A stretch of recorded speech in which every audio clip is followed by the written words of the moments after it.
Fala galera, a Copa Ouro chegou ao fim na última semana e a seleção norte-americana foi campeã batendo o México na final. E tem alguns tópicos alternativos que são legais de tirar desse torneio e para falar de um deles especificamente aqui, a ideia é falar sobre a trajetória do Catar, que participou como convidado da Copa Ouro. A Copa Ouro é a Copa da CONCACAF, né? Então a gente tá falando aí das seleções da América Central, da América do Norte, do Caribe, mas o Catar que até participaria da Copa América, acabou não participando, e participou da Copa Ouro, e já tinha participado da Copa América anterior também, e tem participado de parte do calendário das eliminatórias da Europa também, embora não seja exatamente uma participação nas eliminatórias, até fiz um vídeo específico falando sobre isso aqui, não é que o Catar esteja participando das eliminatórias europeias, mas o Catar tem tentado fazer um intercâmbio muito grande de estilos de jogo. E é exatamente aí que eu acho que é interessante observar e analisar um pouco do que foi o Catar nessa participação na Copa Ouro. Porque é uma seleção que está tentando ganhar bagagem nesses últimos anos. Vamos lembrar, o Catar foi campeão da Copa da Ásia em 2019, com um trabalho que já vem sendo desenvolvido há algum tempo. Aliás, o primeiro vídeo da história aqui do canal no YouTube, lá no início, foi exatamente sobre o Catar campeão da Copa da Ásia em 2019. Foi justamente quando o canal estava começando aqui, eu falei um pouco sobre a base, a estrutura e alguns dos motivos que fizeram o Catar conseguir um título que na época era improvável.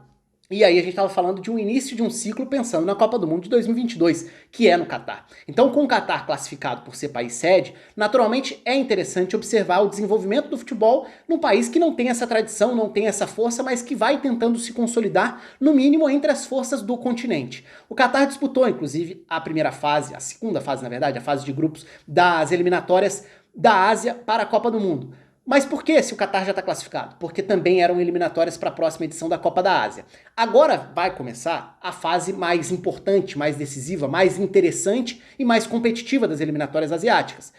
Aí o Catar já não tá, porque são as eliminatórias para a Copa do Mundo. Então o Catar não vai ter esse embate frequente com as seleções do seu continente. Mas é muito interessante para o Catar pensar nesses embates contra características diferentes. E aí entra o tópico Catar na Copa Ouro.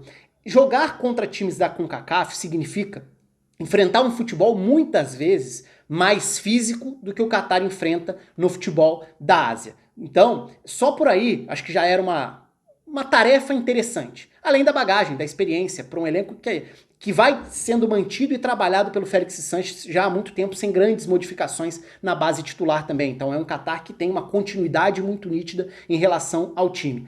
Aliás, também em relação ao elenco, e se a gente for olhar para o elenco que foi para a Copa Ouro, dos 23 jogadores, 12 jogam no Al-Sadd, time do Xavi, no Catar, mais 7 no Al Duhail, ou seja, só daí a gente já tira 19 dos 23 jogadores atuando em 2 clubes apenas. E esse eu acho que é um saldo dos mais interessantes, não por atuarem no mesmo clube, mas sim pela continuidade de trabalho. O Catar hoje me parece uma seleção com cara de time, e isso é muito positivo.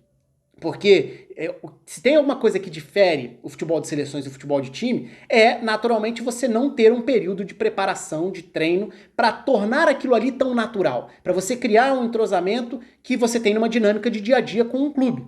E o Catar tem conseguido atingir isso. É claro que o fato de jogar como um time não vai fazer o Catar pular, subir degrau, na questão técnica. O Catar não está entre as principais seleções, tecnicamente falando. O Catar tem as suas limitações. Mas o Catar está num bom nível competitivo. E isso já vem sendo apresentado desde a Copa da Ásia de 2019, mas acho que a Copa Ouro mostrou mais uma vez um pouco disso. O Catar cai na semifinal para a seleção dos Estados Unidos, perdendo por 1-0, num jogo bastante difícil, em que o Catar teve chances claras até, teve um pênalti quando o jogo estava 0-0, acabou sendo desperdiçado. Então foi um Catar que poderia ter avançado para a final da Copa Ouro.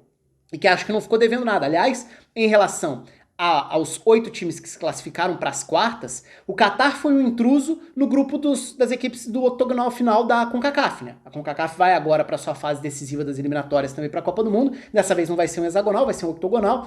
E desses 8, o único que não chegou às quartas foi o Panamá, que foi eliminado exatamente pelo Catar na fase de grupos. Num grupo em que o Catar empata com o Panamá na estreia, até um 3-3 de um jogo meio maluco, mas depois consegue vencer Honduras, nas quartas bate El Salvador, e aí na semi cai para os Estados Unidos num jogo de igual para igual, ali em que até dominou parte do jogo também. Então tem um aspecto da competitividade contra outras escolas, outras características, que me parece um passo muito interessante que o Catar tenta e consegue dar. E do ponto de vista de time, aí eu vou até abrir espaço aqui para o campinho, para a gente falar sobre A parte da estrutura do time do Félix Sanches, que já é algo conhecido também, não teve grandes novidades do ponto de vista de formação no Catar que disputou essa Copa Ouro. Desde a Copa da Ásia em 2019, o Catar já variava de linha com 4 para linha com 5.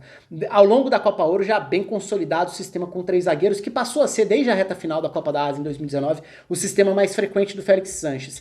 Mas que tem suas virtudes e mecanismos, inclusive na forma de atacar, dessa vez até passando vários dos jogos com menos posse de bola, tentando ser um time das transições também. Então, é um Qatar que ainda deixa espaço em algumas situações e que tem algumas fragilidades defensivas e que tem opções limitadas para várias faixas do campo, mas esse time titular tem bagagem. E aí se a gente for falar o que foi novidade na equipe, partindo desse 5-3-2 sem a bola, né? Um time que tem o Pedro Miguel como ala pela direita, dessa vez a grande novidade foi o Abdelkarim Hassan jogando como um zagueiro pela esquerda. Na vaga que até então era do Tarek Salman. Porque, olhando para a escalação, né? O Boalen Cook jogando como um zagueiro central, com o Bassan Al-Hawi jogando como zagueiro pela direita. Uma das novidades dentro dessa escalação estava na ala pela esquerda, com o Roman Ahmed. O Roman Ahmed foi uma novidade porque o Abdelkarim Hassan era até então o ala pela esquerda quase sempre, um ala até de bastante força, de chegada à linha de fundo. E qual que é a grande diferença ali, a partir do momento em que ele passa a jogar como um zagueiro pela esquerda?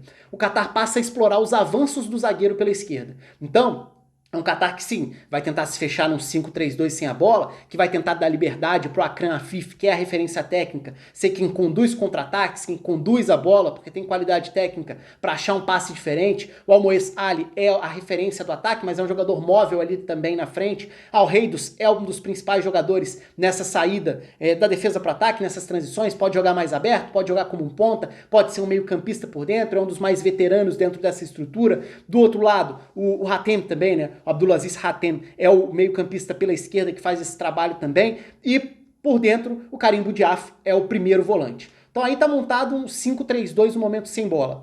Nos momentos de saída dessas transições, os dois meio-campistas tendem a se projetar. Al Reidos e Hatem se projetam e vão tentar ajudar a circulação de muita liberdade do Akram Afif. Nos momentos de transição, o Akram Afif se projeta, podendo cair pelos dois lados do campo. E nos momentos de posse de bola no campo de ataque, o Qatar tenta atacar com muita gente. E aí passa a ser uma saída que passa muito pelos dois jogadores de centro, o Boalen Cook e o Karim Boudiaf. São os dois que distribuem o jogo por dentro. O Al-Hawi, que até tem a bola parada, não se projeta tanto como um zagueiro pela direita, mas o Abdelkarim Hassan, esse sim, se projeta e em muitos momentos vai fazer ultrapassagem pelo lado esquerdo ou se projetar por dentro para virar um meia a mais. Então, zagueiro central e o primeiro volante são os caras da distribuição. Os dois alas, bem abertos, espetados, tentando atacar a linha de fundo.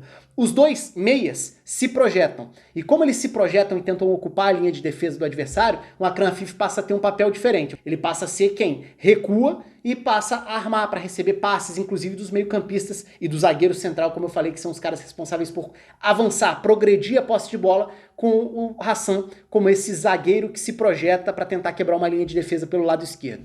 Um problema importante para o Qatar ao longo do torneio foi uma defesa vulnerável.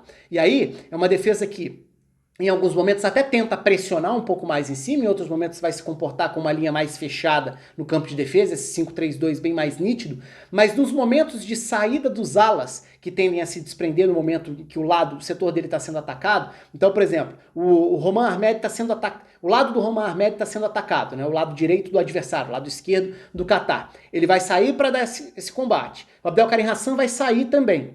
Esses espaços entre os zagueiros, os três zagueiros, ficam muito grandes. E essa largura, esse espaço, permite infiltrações. Em vários momentos ao longo dessa Copa Ouro, o Qatar sofreu situações de passes por dentro. Então, por fora, o time consegue ajustar a marcação. Tem a saída de um dos zagueiros, que sai para acompanhar, faz até perseguições mais longas. Os dois zagueiros pelos lados fazem algumas perseguições mais longas, ou seja, se desprendem dessa linha com 5, que já tem o ala do setor saindo para dar o combate também. Então, em vários momentos, essa linha de zagueiros fica muito espaçada e a deixa para um passe entrar. Então, diversos adversários do Qatar conseguiram explorar um pouco isso. Mas, de uma maneira geral, acho que foi um Qatar que apresentou como novidade mesmo essa questão do lado esquerdo, com o Abdelkarim Hassan saindo da ala, passando a jogar como um zagueiro pela esquerda, o que dá maior força ofensiva para tentar atacar também a partir do zagueiro e tentar fazer combinações com o ala, que foi a novidade em termos de escalação no funcionamento do Catar. Em termos de estrutura, acho que é uma sequência muito nítida.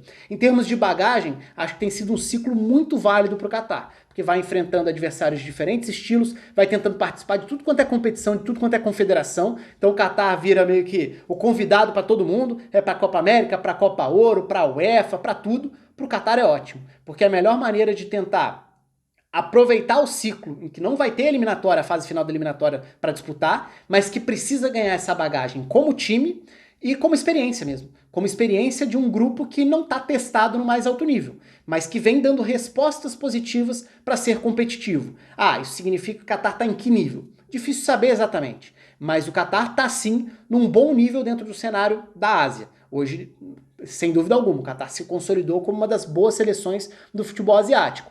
Consegue competir contra seleções intermediárias da Europa, consegue fazer jogos iguais contra as seleções da CONCACAF. Isso, acho que tudo isso já representa um salto de qualidade, um degrau relevante para quem pretende fazer uma boa campanha na Copa do Mundo que vai ser dentro de casa. Boa campanha que eu quero dizer aí é, quem sabe passar de fase, o que já seria um ótimo feito para o Catar como país sede da Copa do Mundo do ano que vem. É isso, um abraço para todo mundo e até a próxima.